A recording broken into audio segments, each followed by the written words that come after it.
Assalamualaikum warahmatullahi wabarakatuh. Apa kabar anak-anak ibu semua? Insya Allah semuanya dalam keadaan sehat walafiat. Berjumpa lagi dengan Ibu Herlina Ningsi di sini, bidang studi seni budaya. Kali ini materi kita tentang unsur pendukung tari. Oke anak-anak ibu, nah saksikan pembelajaran selanjutnya.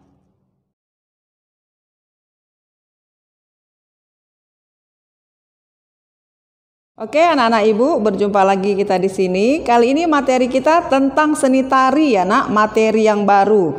Nah anak-anak ibu, kamu semua tentu pernah melihat tari atau mungkin pernah melakukan gerak-gerak tari. Nah di sini yang akan kita pelajari adalah tentang ruang, waktu, dan tenaga pada gerak tari. Nah kita tahu anak-anak ibu, setiap gerakan tari itu pasti membutuhkan ruang, waktu, dan tenaga. Nah, apa itu ruang dalam gerak tari? Nah, ruang adalah di mana kamu melakukan gerak tari, baik itu kamu melakukannya tanpa berdiri atau berdiri di tempat, itu disebut dengan ruang pribadi. Ya, di tempat kamu berdiri, kamu tidak bergerak atau tidak berpindah, itu disebut dengan ruang pribadi. Nah, sedangkan tempat kamu melakukan tarian, kamu di situ melakukan gerakan atau berpindah tempat. Nah, itu dikatakan ruang, tapi namanya ruang umum. Ya, kamu berpindah-pindah tempat. Ya, karena kita tahu setiap gerak tari itu ada yang posisi kita itu diam di tempat dan ada yang berpindah-pindah tempat. Ya, baik itu melangkah kanan kiri atau juga mungkin melompat. Itu ya, Nak ya. Nah, selanjutnya waktu. Apa itu waktu? Ada nggak dibutuhkan waktu dalam gerak tari? Tentunya ada ya nak. Nah waktu adalah lamanya kamu melakukan gerak tari tersebut. Ya, tempo atau waktu yang kamu gunakan dalam gerak tari.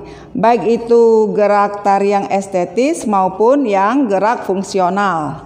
Nah jadi karena kalau kamu melakukan gerakan itu lambat, ya, gerakan tari banyak yang lambat ya nak. Nah, berarti di situ kamu membutuhkan waktu yang lebih lama atau lebih panjang.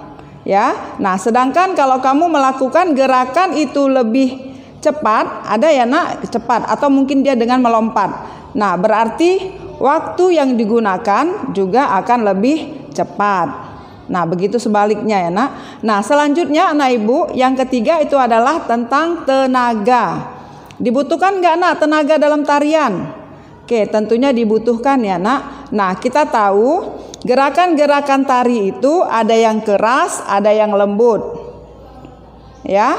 Nah, jadi apabila gerakan tari itu yang intensitasnya tinggi, ya, berarti yang mempunyai kekuatan lebih tinggi, ya, gerakannya lebih bertenaga.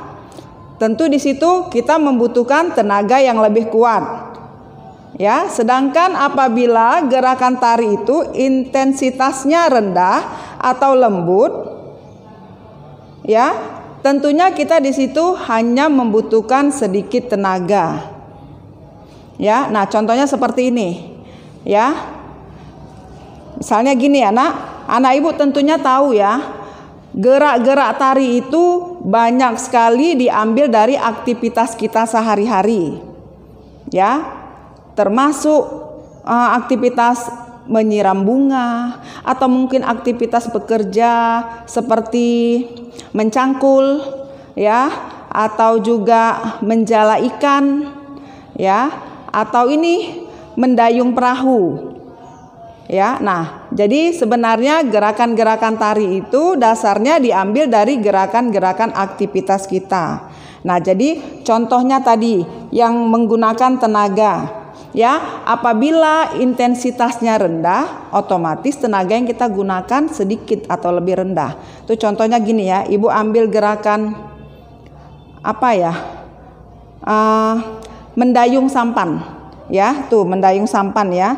Yang pakai dayungan 2. Lalu ini intensitasnya rendah.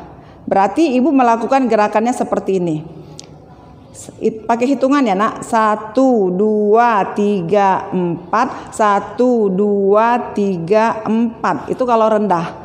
Nah lalu kalau intensitasnya lebih tinggi atau lebih keras, Ya, ini kita seolah-olah menggunakan perahu yang besar atau kapal yang lebih besar.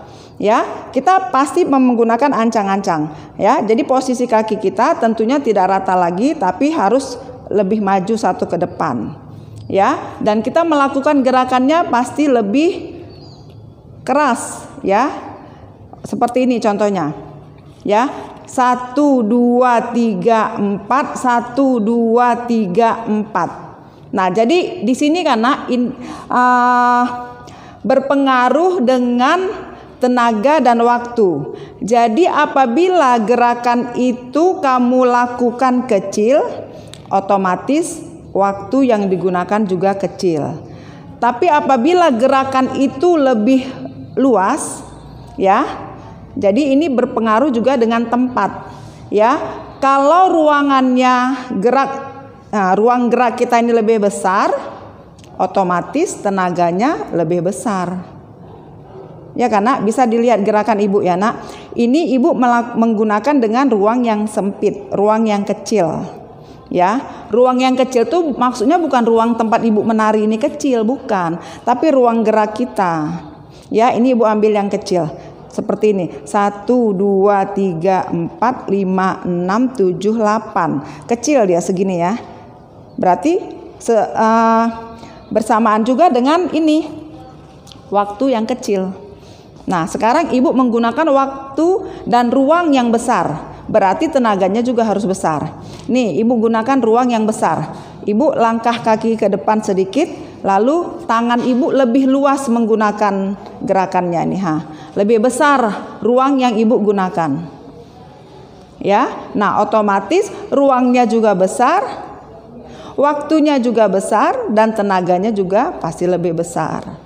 Ya, 1, 2, 3, 4, 5, 6, 7, 8. Nah, jadi lebih besar. Berarti dia nak, kalau dalam tarian itu, kalau dia ruangnya lebih besar yang dibutuhkan, berarti waktunya juga akan lebih besar. Begitu juga dengan tenaganya. Oke, itu tadi contoh dari satu gerakan. Ibu ambil lagi contoh ini. Ini ya, menabur bibit atau juga menabur ini ya nak, ya bibit ikan tuh ya. Tuh gerakannya seperti ini, 1, 2, 3, 4 tuh sedikit ya, sedikit tuh. Tuh kalau ibu buat gerakan lagi besar, ya besar. Nah, kalau dia kan sesuai dengan temanya nak, ya sesuai juga dengan temanya kalau tarian itu.